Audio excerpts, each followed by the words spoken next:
मैंने कोर्ट के सामने प्रूव किया। जयराम सुनील से बदला लेना चाहता था क्योंकि 15 साल पहले सुनील और जयराम के बीच एक विवाद के दौरान सुनील चाकू दिखाया था। जयराम तभी से बदले की आग में जल रहा था और इतना अंधा हो गया था कि बदले की आग में कि उसने स्वयं ही कानून लेने की ठान ली। वह चंचल को अपनी साजिश बताता है और दोनों साजिश बनाते हैं। सुनील को मारने के लिए एक चंचल को यह बात पता थी कि क्योंकि उसने दुकान के पास में ही मंदिर के चंचल का यह बात पता थी कि 24/12/2022 को सुनील की भाभी का 40वां है, जिनका हाल ही में स्वर्गवास हुआ था। और चंचल यह भी जानती थी कि 40वें दिन सुनील का पूरा परिवार मंदिर में आने वाला है।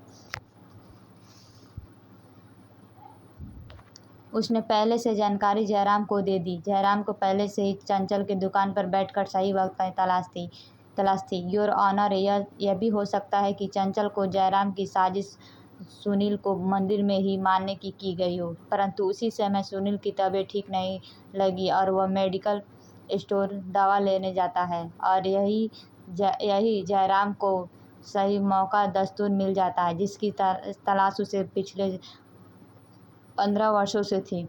जयराम सुनील के पास अपने आने देने का इंतजार करता है और जैसे ही वहां चंचल की दुकान के पास आ जाता है, जयराम उठता है और सुनील का हाथ पकड़ता है और 15 साल पहले हुए झगड़े को याद दिलाते हुए 2 गोलियां बड़ी बेरहमी से सुनील को मार देता है। योर ऑनर, मैंने इस केस को प्रमुख गवाह आयु राजेश सिंह, डॉक्टर महेश शर्मा, आई विटनेस विजय और रामलाल कोर्ट के सामने बयान दिलाया, जिससे यह नहीं, 2 नहीं बल्कि सारे गवाहों सुनील दोषी पाया गया।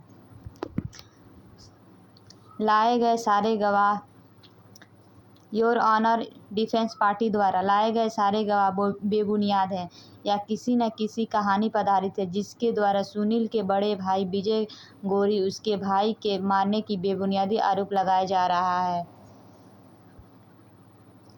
जो कि सरासर गलत है। योर ऑनर, आज विजय अपने भाई को इंसाफ दिलाने के लिए कोर्ट के सामने गुहार लगाई है। अगर आज